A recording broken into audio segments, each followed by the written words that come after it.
네, 오늘 주신 하나님의 말씀입니다. 제가 읽겠습니다. 그 이름을 거룩하게 하여 주시며 그 나라를 오게 하여 주시며 그 뜻을 하늘에서 이루심 같이 땅에서도 이루어 주십시오. 아멘. 지금 우리는 몇 번에 걸쳐서 주기도를 살펴보고 있습니다. 지난번에 주님께서는 너희는 이렇게 기도하라 라고 하심으로써 주기도를 우리 기도의 모범으로 삼으셨습니다. 아마도 주기도를 우리가 기도할 때마다 보아야 할 교과서이다라고 말해도 그리 틀린 말은 아닐 것입니다. 하지만 우리는 알고 있습니다. 우리 믿음의 선배들이 많이 말한 대로 기도는 오직 기도로만 배울 수 있습니다. 하지만 우리에게 좋은 교과서가 있는 것이죠. 저와 여러분이 기도에 관한 주님의 모든 교훈을 몽땅 다 이해하더라도 기도하지 않으면 아무런 소용이 없다는 점을 다시 한번 환기하고 싶습니다. 지난번에 하늘에 계신 우리 아버지라고 하신 부분을 살펴보았죠. 우리 기도를 들으시는 분은 하늘에 계십니다. 즉 우리 기도를 들으시는 그분은 초월에 계시는 전지전능하신 하나님이십니다. 동시에 우리 기도를 들으시는 그분은 우리 아버지이십니다. 우리를 사랑하시고 좋은 것들을 주기를 진정으로 바라시는 우리의 아버지이십니다. 그러므로 우리가 기도할 때마다 하나님의 초월성과 친밀성을 둘 다를 붙잡아야 합니다. 초월성만 의지해서도 안 되고 친밀성만 의지해서도 안 됩니다. 우리는 초월성과 친밀성 모두를 붙잡아야 합니다. 그래서 우리는 기도할 때마다 어때야 합니까? 초월에 계신 하나님, 그리고 우리 아버지, 마음의 두려움과 그리고 따뜻한 사랑을 가득 안고 하나님께 나아가야 됩니다. 그래서 하늘을 우러러 이렇게 부르짖는 것이죠. 부르짖는 것입니다. 하늘에 계신 우리 아버지여. 이것이 기도라고 주님께서 가르쳐 주셨습니다. 오늘부터는 주님께서 우리가 무엇을 위해서 기도해야 되나, 우리 기도의 내용에 대해서 가르쳐 주고 계십니다. 한번 보십시오. 크게 두 가지입니다. 하나는 앞부분은 하나님과 관련된 기도입니다. 명확하죠? 그리고 뒷부분은 우리와 관련된 기도입니다. 하나님과 관련된 기도로는 어떤 것이 있습니까? 아버지의 이름을 거룩하게 해주십시오. 아버지의 나라가 오게 해주십시오. 아버지의 뜻이 하늘에서 이룬 것 같이 땅에서도 이루어 주십시오. 이것이 하나님과 관련된 요청입니다. 우리와 관련된 요청이 어떤 것들이 있습니까? 우리에게 필요한 양식을 내려주십시오. 우리의 죄를 용서해 주십시오. 우리를 악에서 구해 주십시오. 하나님과 우리가 동일한 비율로 되어 있는 것도 약간의 의미가 있습니다. 동일한 비율로 되어 있습니다. 하나님과 관련된 것이 절반, 우리를 위한 기도가 절반입니다. 이런 교훈을 생각할 수가 있겠죠. 우리 기도가 균형을 이루어야 한다는 것입니다. 하나님만 위해서 기도해서도 안 되고 우리를 위해서만 기도해서도 안 된다는 것입니다. 어떤 사람들은 자기의 필요만 계속 강구하는 것을 좀 죄송스럽게 여기는 것 같습니다. 실제로 죄송스럽게 여기기 때문에 자신의 구체적인 필요를 말씀 안 드리는가 하는 것에 대해서 저는 의문입니다. 도대체 어떤 사람들은 왜 자신이 정말 필요한 것들을 하나님께 아뢰지 않을까요? 왜 그렇게 할까요? 주님께서는 이런 경향이 균형을 잃었다는 교훈을 주고 계십니다. 하나님께서는 하늘에 계신 아버지이시기 때문에 우리는 우리의 필요에 대해서 하나님께 좀 더 적극적으로 아뢰일 필요가 있습니다.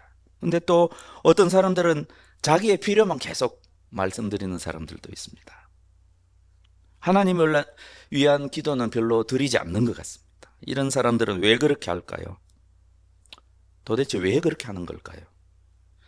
주기도의 비율을 생각하면 이런 사람들도 균형을 잃은 것 같습니다. 주님께서는 하나님과 관련된 것, 그리고 우리와 관련된 것, 너희는 이렇게 기도하라, 그렇게 지금 말씀하시는 것이죠. 하지만 동시에 주님께서는 하나님과 관련된 기도를 먼저 말씀하셨습니다. 이것이 더 중요한 것 같습니다. 먼저 말씀하셨습니다. 이것이 더 중요하다. 이것이 너희의 우선순위가 되어야 한다. 너희의 기도의 우선순위는 너희의 필요가 아니라 하나님의 필요이다. 이렇게 말씀하고 계시는 것 같습니다. 우리는 하나님의 자녀로서 또 그리스도를 따르는 그리스도의 제자로서 기도하는 것이죠. 그래서 기도하는 것입니다. 지금 기도를 하는 내가 하나님의 자녀이고 그리스도인이라는 사실을 분명하게 자각한다면 우리 주님의 말씀대로 하나님의 영광을 위해서 먼저 기도드리고 우리의 필요를 나중에 기도드리는 것이 굉장히 자연스러울 것 같습니다. 여러분 어떻게 생각하십니까? 우리가 다른 지체들과 기도할 때 다른 사람들의 그 기도에 귀를 기울인다면 그건 못된 짓이죠. 다른 사람의 기도를 훔쳐 들어서는. 그런데 만약에 상상해 보시죠. 하나님께서 어떤 신비한 능력을 지금 나에게 주셔서 다른 사람의 기도를, 누구의 기도라도 이렇게 들을 수 있는 그 신비한 능력을 주셨다고 생각하죠. 그러면 우리는 그 기도를 들을 수가 있습니다. 우리가 무엇을 알 수 있을까요? 그 기도하는 사람의 소원, 기도하는 사람의 바람, 더 나아가서 기도하는 사람의 마음의 방향, 마음의 욕망, 이런 것들을 우리는 알 수가 있습니다. 하나님도 마찬가지입니다. 가만히 생각해 보면 우리가 진심으로 하나님께 기도한다고 할 때 그 기도의 내용은 우리의 마음을 말해줍니다. 우리가 정말 무엇을 바라는지, 우리가 진정 무엇을 기대하고 소망하는지 그것을 말해줍니다. 이제 현대 뇌과학에서는 놀랍게도요, 우리의 지성이 우리를 이끄는 것이 아니라고 말합니다. 우리의 마음, 특히 우리의 감정이 사람을 이끕니다. 사람은 자기가 진정 원하는 대로 행동하게 되어 있습니다. 그런 면에서 어떤 면에서는 우리의 기도도 마찬가지입니다. 기도는 우리의 마음의 열정, 우리 마음이 원하는 것이 무엇이라도 있다면 그 원하는 그 마음의 갈망, 우리 마음의 욕망이라도 그래도 좋습니다. 욕망을 적나라하게 보여준다고 생각합니다. 그래서 우리가 만약 우리 자신의 필요만을 위해서 기도하는 사람이 있다면 우리가 원하는 것은 오직 우리의 필요라는 것을 보여줍니다. 하지만 우리가 만약 하나님의 이름과 하나님의 나라와 하나님의 뜻을 위해서 기도한다면 우리의 마음의 정열이 하나님을 향해 있다는 것을 보여줍니다. 주님 그것을 지금 말씀하고 계십니다. 명백하죠. 하나님의 자녀는 하나님이 우선이 되어야 된다고 말씀하십니다. 하나님이 우선입니다. 하나님의 영광이 우선, 하나님의 이름이 거룩해지는 것이 우선입니다. 하나님의 나라가 우선입니다. 그리고 하나님의 뜻이 우선이다. 바로 주님께서는 그것을 지금 말씀하고 계십니다. 우리 그리스도인이 어떤 사람일까요? 그리스도인을 무엇이라고 정의할 수 있을까? 한마디로 정의하기는 힘듭니다. 하지만 주님의 말씀을 묵상하면서 저는 단순한 말로 정의할 수도 있다고 좀 생각해 봤습니다. 그리스도인이 어떤 사람일까요? 여러분 어떻게 정의하십니까? 저는 모든 세상 사람들이 인생의 목적과 의미를 찾아서 헤매는 이 회색과 같은 세상에서 자기가 무엇을 위해 사는지, 내가 왜 이 땅에 존재하는지 분명한 확신이 있는 사람입니다. 내가 왜 사는가, 그것을 아는 사람이 그리스도인입니다. 그래서 여러분의 친구가 만약에 여러분에게 너 왜 사니? 물어본다고 대답해 봅시다. 여러분 뭐라고 대답하세요? 너 왜 사니? 뭐 너무 힘들어서 친구가 물어볼 수도 있어요. 너 왜 사는 거니? 혹은 너무 친구가 안타까워서 물어볼 수도 있겠어요. 너 왜 사니? 아무튼 그런 질문을 받으면 여러분 뭐라고 대답하세요? 우리 믿음의 선배들에게 이런 질문을 했다면 너무 명확합니다. 성경 전체가 그걸 말하고 있습니다. 역사가 증명하고 있습니다. 그분들이 뭐라고 대답했을까요? 나는 하나님을 위해서 산다. 하나님의 영광을 위해서 산다. 빼도 박도 못합니다. 성경을 읽어보십시오. 그것을 위해서 삽니다. 하나님의 자녀는, 그리스도인은. 그럼 친구가 어이가 없어서 묻죠. 대부분 비웃겠죠. 그래? 나 같으면 죽겠다 차라리. 어? 무슨 기쁨이 있다고? 무슨 즐거움이 있다고? 그럼 우리 믿음의 선배들은 즉시 대답했을 것입니다. 하나님을 사랑하는 것이 나의 기쁨이야. 하나님을 섬기는 것이 나의 기쁨이야. 사랑하는 아버지와 함께 지내는 이 세상이 바로 천국이야. 그리고 되묻겠죠. 넌 도대체 왜 사니? 이것이 그리스도인입니다. 우리가 사실상 당시에는 잘 알지 못해도 세례받을 때 이것을 벌써 이야기했습니다. 목사님 앞에서. 인간의 제일 되는 목적이 무엇입니까? 우리는 이렇게 대답했습니다. 인간의 제일 목적은 하나님을 영화롭게 하고 하나님을 영원토록 즐거워하는 것입니다. 사랑하는 형제자매 여러분, 이것이 그리스도인입니다. 내가 지금 이 순간 이 자리에 내 심장이 뛰고 있는 이유는 너무 분명합니다. 하나님을 위해서입니다. 하나님의 기쁨을 위해서입니다. 그리고 이것이 나의 기쁨인 것입니다. 우리 예수님이 그러셨습니다. 우리 믿음의 선배들이 그랬습니다.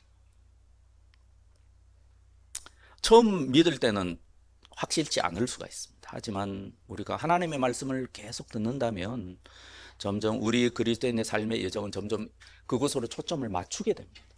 왜요? 계속해서 말씀이 그걸 말하고 있기 때문에. 처음부터 끝까지 계속 말하고 있습니다. 그래서 만약에 내가 그것을 깨닫지 못하고 있다면 그것은 설교자의 잘못이거나 내 마음이 길가나 돌밭이나 아니면 가시덤불이거나 아니면 내가 버림받은 자거나. 왜요? 성경이 계속 그것을 말씀하고 있기 때문이요. 우리 믿음의 선배들이 계속 그렇게 살아왔다는 것을 우리에게 보여주고 있기 때문입니다. 온갖 유혹과 시련과 삶의 우여곡절을 깨달으면서 그리고 기도하고 응답받고 응답받지 못하고 거절당하고 절망 속에서 부르짖고 하나님께서 구해주시고 하는 모든 과정을 통해서 우리가 알게 되는 것은 우리는 하나님의 영광을 위해서 당신의 기쁨을 위해서 이 세상에 존재하고 있다는 사실. 그래서 여러 권면을 하면서 사도는 이렇게 말합니다. 그런즉 너희가 먹든지 마시든지 무엇을 하든지 다 하나님의 영광을 위하여 하라. 우리의 모든 일상의 삶과 그리스도인의 모든 일상의 생각과 그 모든 행위와 선택과 다툼과 평화조차도 이 말씀 안에 규정되어야 합니다. 이런 사람이 그리스도인입니다. 우리는 이런 그리스도인이 되어 가야 합니다. 하나님의 영광이 우선, 하나님의 이름이 거룩해지는 것이 우선, 하나님께서 나와 이 세상을 다스리시는 하나님 나라가 우선입니다. 그리고 하나님의 뜻이 우선입니다. 우리 삶에 이것보다 더 중요한 건 없습니다. 그리고 성경은 말합니다. 하나님의 영광을 추구하는 자들은 하나님의 모든 것을 하나님의 영광까지 축복으로 받습니다. 성경의 이 진리가 보이십니까?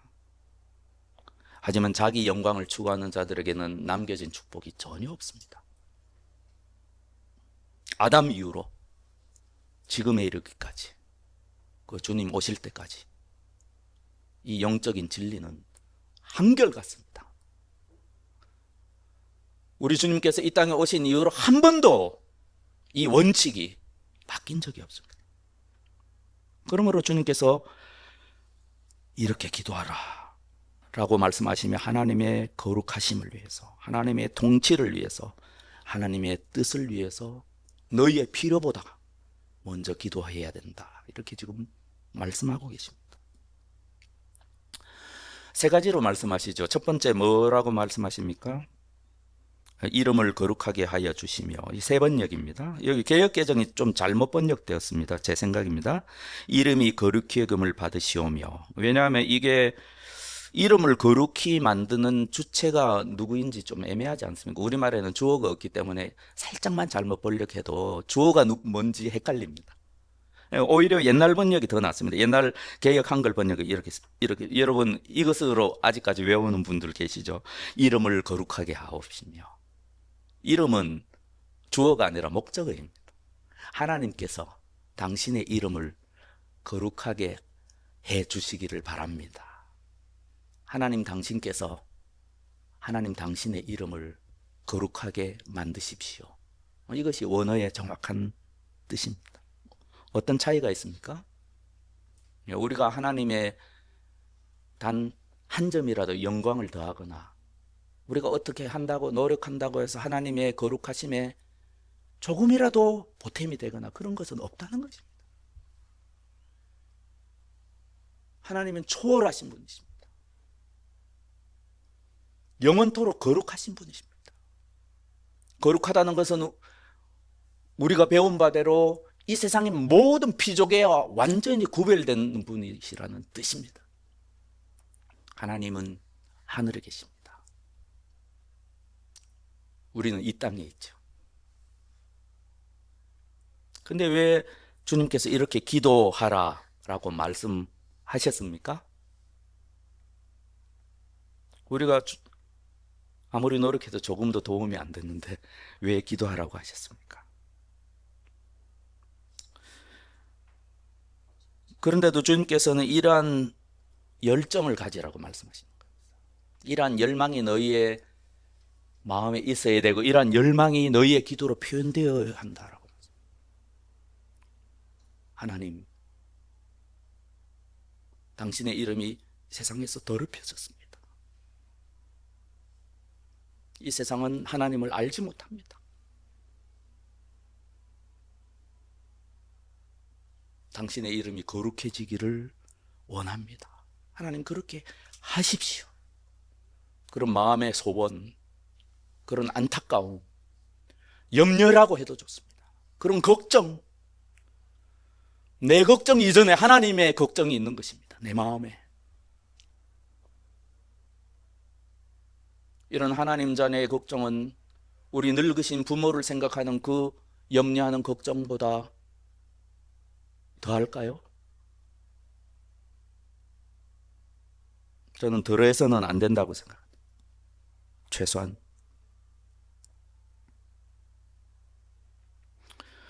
우리는 이렇게 기도하라고 하신 주님께서 평생 그렇게 사셨다는 것을 계속 인용하는 요한복음 17장 예수님의 대제사장적인 기도를 보면 명백하게 알 수 있습니다. 그 중에 제가 일부만 읽어보겠습니다. 아버지, 때가 왔습니다. 아버지의 아들을 영광되게 하셔서 아들이 아버지께 영광을 돌리게 하여 주십시오. 나는 아버지께서 내게 하라고 맡기신 일을 완성하여 땅에서 아버지께 영광을 돌렸습니다. 아버지께서 내게 주신 사람들도 내가 있는 곳에 나와 있게 하여 주시고 창세전부터 아버지께서 나를 사랑하셔서 내게 주신 내 영광을 그들도 보게 하여 주시기를 빕니다.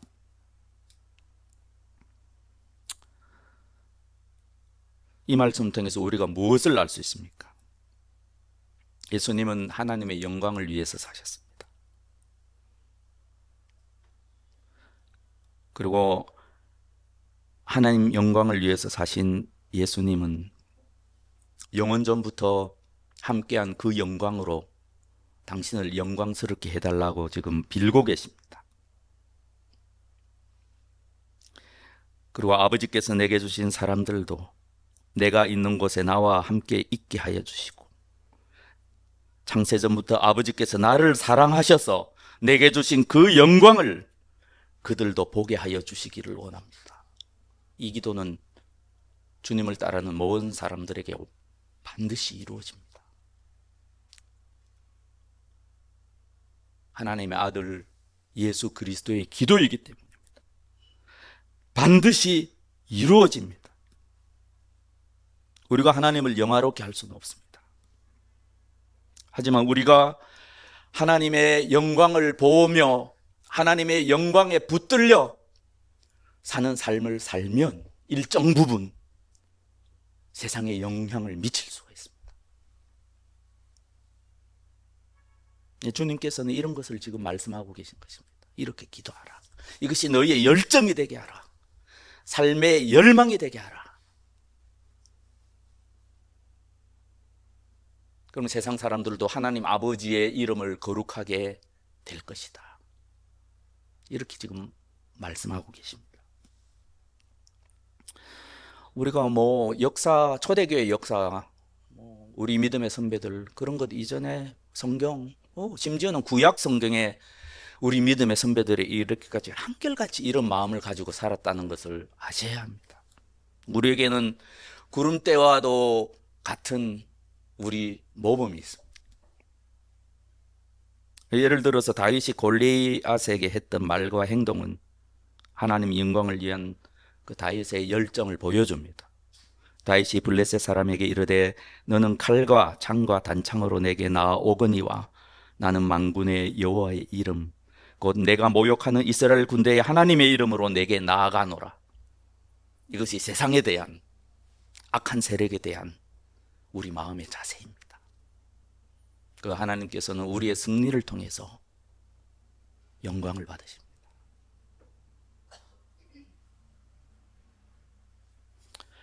시편 34편에 보면 또 다윗이 기록한 이상한 구절이 있습니다. 저는 이것이 이상한 구절이라고 생각합니다. 갑자기 기도하고 다윗은 세상 사람들을 위해서 말하는 것 같습니다. 뭐라고 말합니까? 저는 이것이 주님의 이름을 거룩하게 하는 우리가 할 수 있는 것들이라고 생각합니다. 정말로 주님의 영광을 위해서 기도하는 사람은 이것이 어떻게 이루어지는지 볼 수 있다고 생각합니다. 하나님의 거룩하심을 아는 우리는 형제자매들에게, 우리의 친구들에게 다윗처럼 이렇게 말할 수가 있습니다. 떳떳하게. 나와 함께 주님을 높이자. 모두 함께 그 이름을 기리자. 내가 주님을 간절히 찾았더니 주님께서 나에게 응답하시고 내 모든 두려움에서 나를 건져내셨다. 주님을 우러러 보아라. 내 얼굴이 기쁨이 넘치고 너는 수치를 당하지 않을 것이다. 과로하고 나처럼.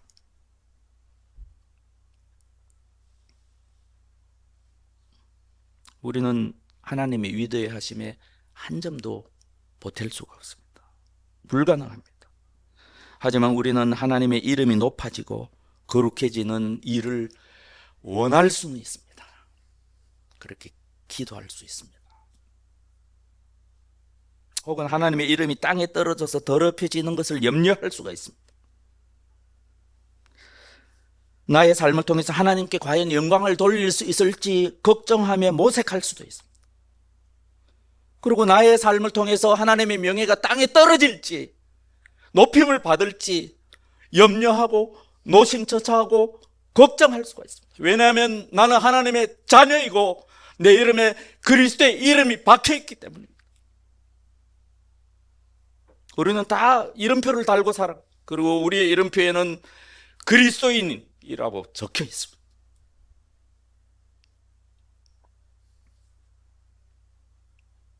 실제로 우리는 이렇게 기도하는 것입니다. 하나님, 하나님의 이름이 거룩해지기를 바랍니다. 이 세상에서. 그리고 심지어 일부 그리스도인들 가운데서도 하나님의 이름이 더럽혀지고 하나님의 이름이 땅에 떨어졌습니다. 제가 하나님의 이름을 거룩하게 할 수가 없습니다. 하지만 진심으로 원합니다. 하나님께서 하나님의 이름을 거룩하게 하여 주시기를 바랍니다. 저를 위해서라도 그렇게 해 주십시오. 이것이 첫 번째 청원의 의미입니다. 우리가 이렇게 기도하라는 주님의 말씀을 진정으로 받으면 우리의 많은 기도가 얼마나 무가치한지, 쓰레기 같은지 금방 깨닫게 됩니다. 우리가 어떤 상황에서도 하나님의 영광이 우선입니다. 우리가 기도하러 하나님 존재에 나아갈 때 우리의 상황, 우리가 처한 조건, 우리가 겪는 애로, 그 밖에 우리를 사로잡는 갖가지 염려와 갖가지 생각들로 우리 마음이 복잡하고 산란합니다. 그때 멈추어서 주님의 말씀을 기억해야 합니다. 하나님, 아버지의 이름을 거룩하게 하여 주십시오. 심지어는 하나님께서 절망에 빠진 내 기도를 들어주셔야 하는 당위성도 바로 여기에 있습니다. 그래서 믿음의 확신을 가졌던 우리 믿음의 선배들은 이렇게 담대하게 기도했던 것입니다. 하나님, 당신의 명예를 위해서 저를 구해 주십시오. 시편을 보시면 이러한 기도가 얼마나 나옵니까? 우리가 하나님께 기도하는 가장 거룩한 순간에 있어서도 그 기도의 가장 우리 마음의 상층부를 차지해야 되는 우리의 마음은 하나님의 영광을 위한 우리의 열심인 것입니다. 그것이 기도입니다.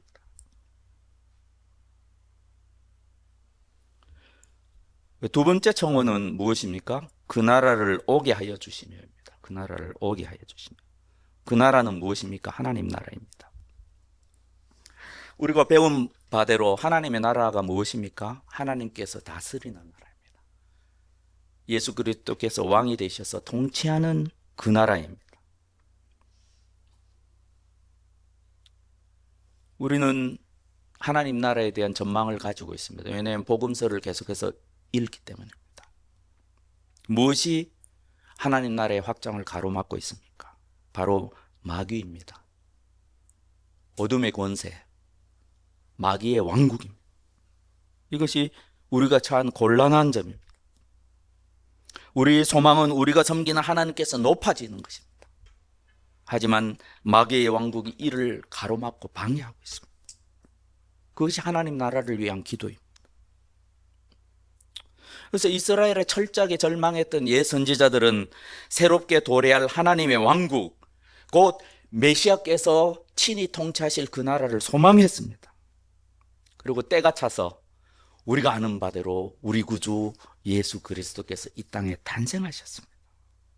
옛 선지자들의 예언대로 예수님의 사역과 생애를 통해서 하나님의 나라가 시작되고 이루어져 가기 시작했습니다. 마귀가 쫓겨나고 병자가 치유되고 수많은 선택하신 백성이 하나님 나라로 쏟아 들어오기 시작했습니다. 우리는 이런 전망을 가지고 우리 주변과 역사를 바라보아야 됩니다. 대한민국 국민으로만 역사의식이 필요한 것입니다. 하나님 나라의 시민으로서의 역사의식을 가져야 합니다. 우리 주 예수 그리스도께서 2000년 전 이 땅에 오셨을 때 하나님 나라는 이미 임했습니다. 주님께서 그래서 그러나 내가 만일 하나님의 손을 힘입어 귀신을 쫓아낸다면 하나님의 나라가 이미 너희에게 임하였느니라 라고 분명하게 말씀하셨어요.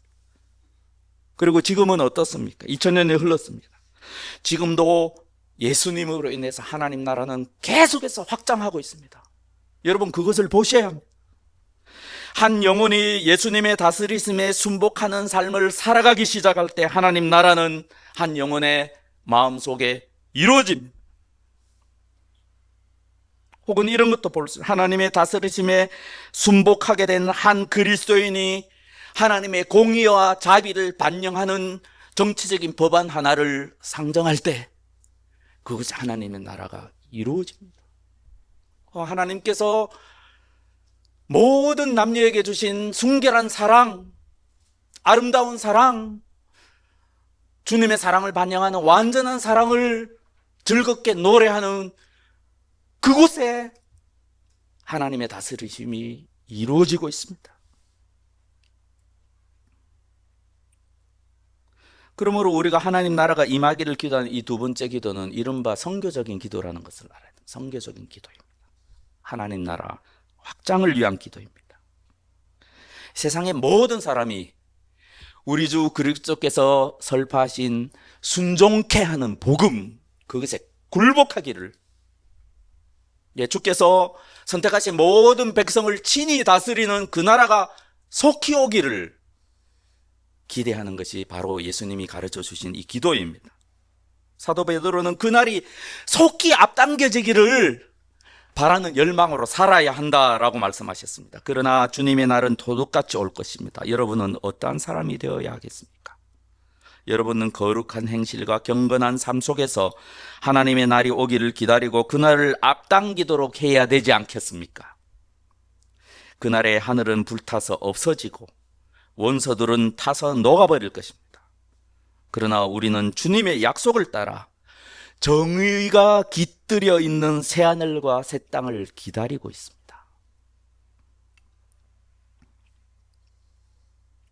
이것이 우리 믿음의 선배들의 마음입니다. 그리고 이것이 우리들의 마음이 되어야 한다.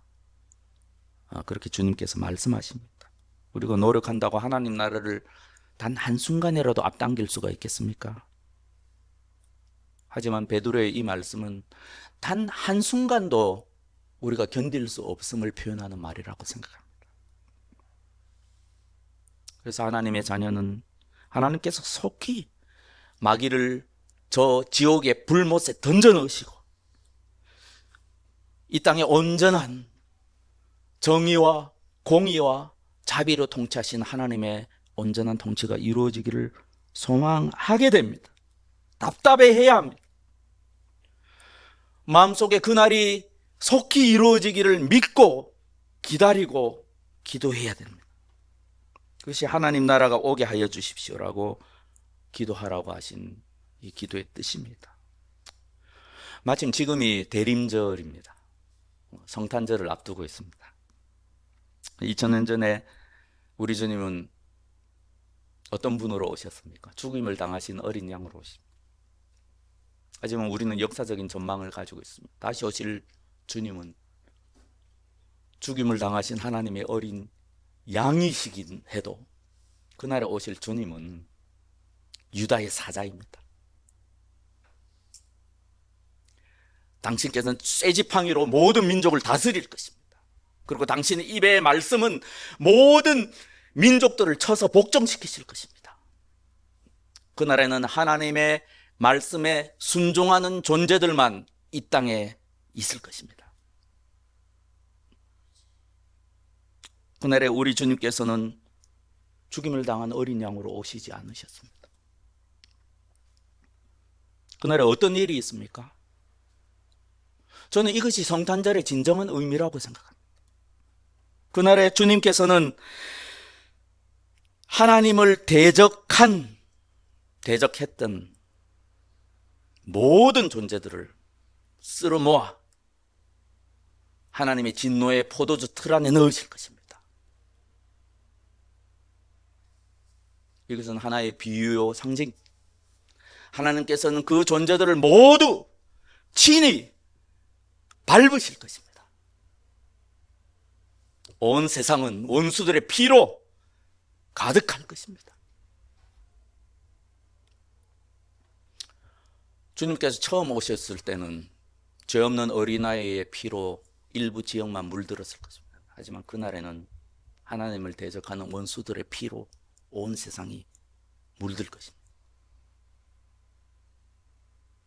우리들을 원수를 사랑하셨라고 말씀하셨던 그 주님께서 친히 우리를 대신해서 의인들의 원한을 풀어주실 것입니다. 이것이 진실입니다. 이것이 성경의 이야기이고 여러분은 이 이야기를 믿고 있지 않습니까? 그러면 우리는 하나님 나라를 위해서 기도할 수밖에 없습니다. 속히. 이 세상 사람들이 이런 전망을 가질 수가 있겠습니까? 절대로 가질 수가 없습니다. 아무도 믿지 않습니다. 왜요? 우리 하나님 아버지를 모르기 때문입니다. 그분을 알지 못하기 때문입니다. 전혀 알지 못합니다. 그래서 산타클로스와 같은 예수님이 존재하는 것입니다. 우리가 믿는 하나님은 그런 분이 아니십니다.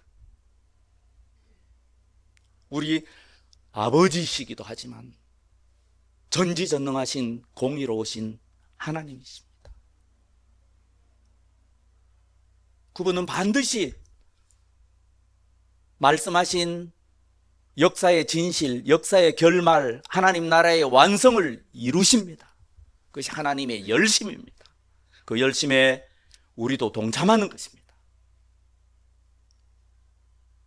그것이 주님의 기도입니다. 세 번째 청원은 말할 필요가 없습니다. 그래서 누가복음에 보면 세 번째 청원이 빠져 있습니다. 누가복음의 주기도에는요. 이 말씀은 첫 번째, 두 번째 청원에 세 번째 청원이 관련이 있다는 것을 말해줍니다. 우리가 자세히 보면 이 세 가지 청원은 논리적으로 연결되어 있습니다. 논리적인 순서가 있습니다. 하나님 나라가 온전히 이루어지면 어떻게 됩니까? 당연히 하늘에서 이루어진 하나님의 뜻이 이 땅에서 이루어질 것입니다.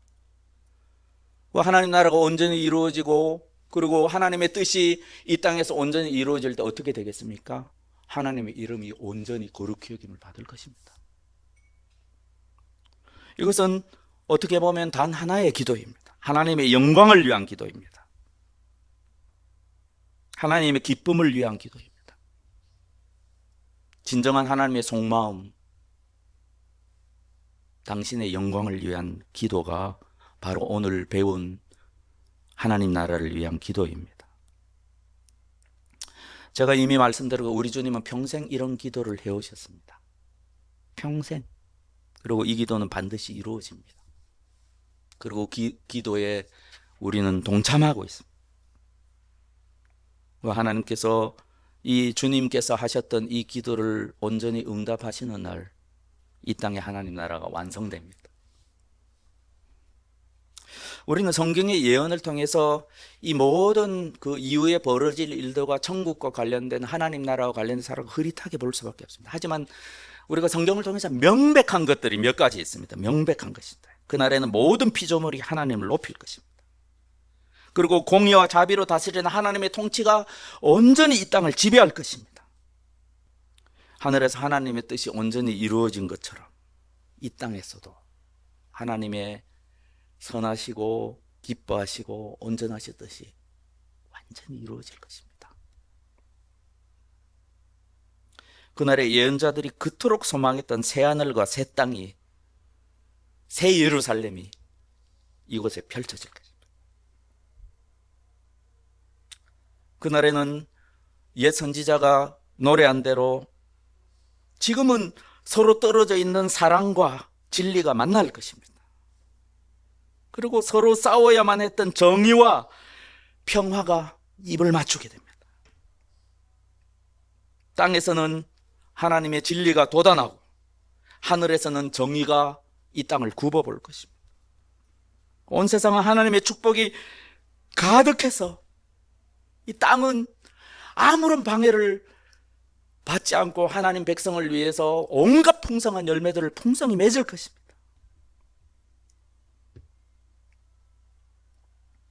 여기에 그리스도인의 소망이 있어야 합니다.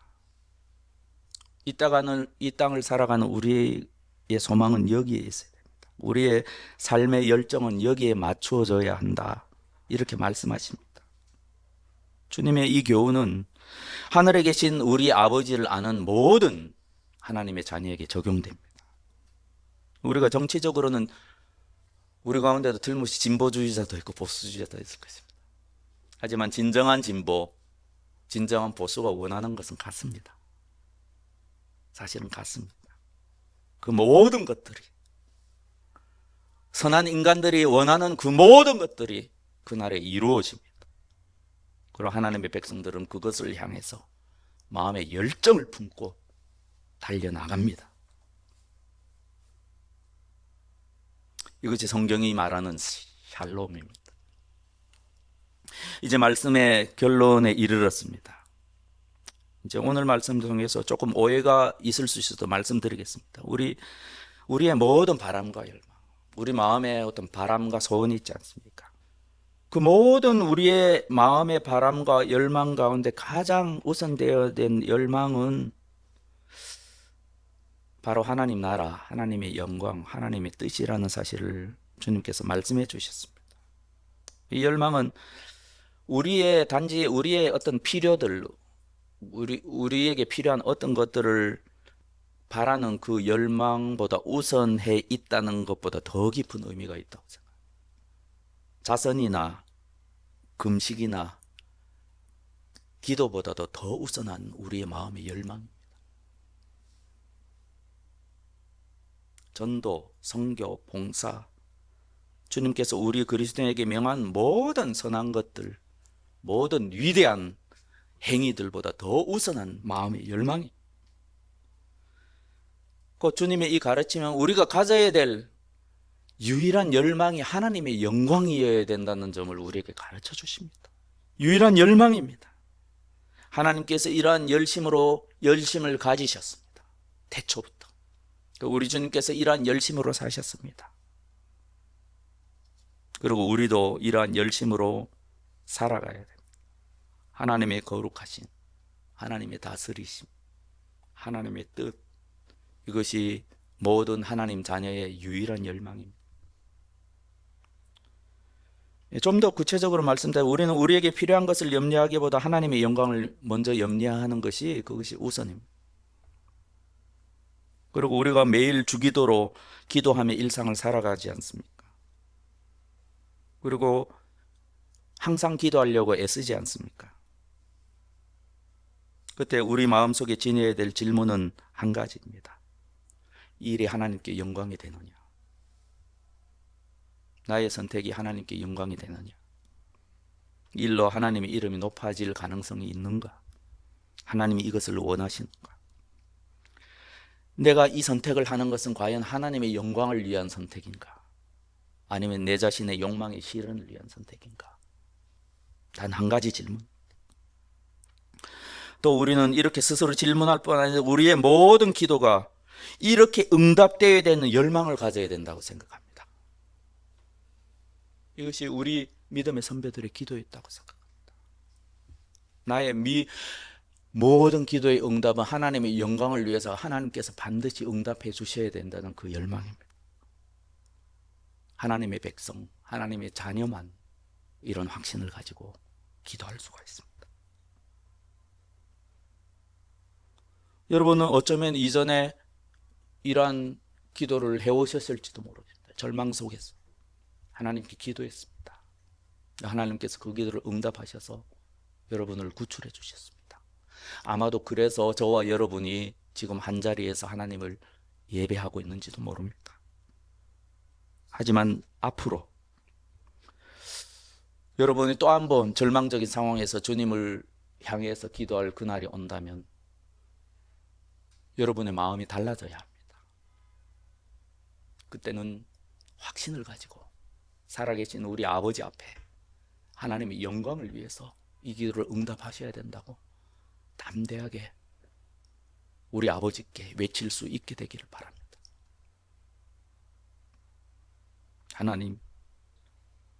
하나님의 명예가 지금 땅에 떨어지게 생겼습니다.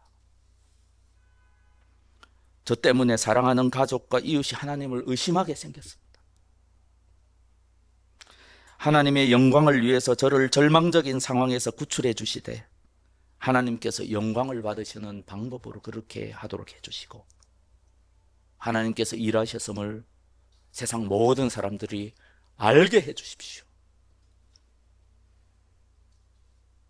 이것이 우리 믿음의 선배들의 기도였습니다.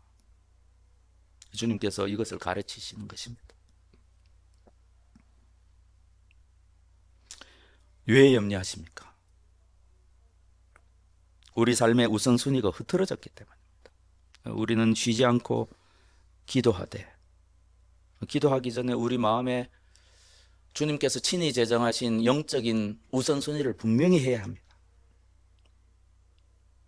그리고 나 자신에게 그리고 다른 사람에게 명백하게 대답할 수 있어야 해요. 나는 하나님의 영광을 위해서 산다. 이것이 나의 삶의 목적이다. 나는 하나님의 기쁨을 위해서 산다. 이것이 나의 유일한 기쁨이다. 다른 것들은 다 사소하다. 다른 것들은 다 나를 따라오고 있다. 이것이 하나님이 나에게 주실 수 있는 가장 유일한 축복이다. 그런즉 너희는 먼저 그의 나라와 그의 의를 구하라. 그리하면 이 모든 것을 너희에게 더하시리라. 우리가 하나님만 구하면 정말입니다. 나머지 것은 따라옵니다. 이 주님의 말씀을 믿는 저와 여러분이 되기를 바랍니다. 우리의 삶의 우선순위와 우리 마음의 열망을 분명히 정해야 합니다. 그래서 하나님께서 예정하신 축복을 하나님 자녀에게만 허락하신 놀라운 축복을 반드시 저와 여러분은 받아야만 하겠습니다. 이렇게 되기를 기원합니다. 아멘.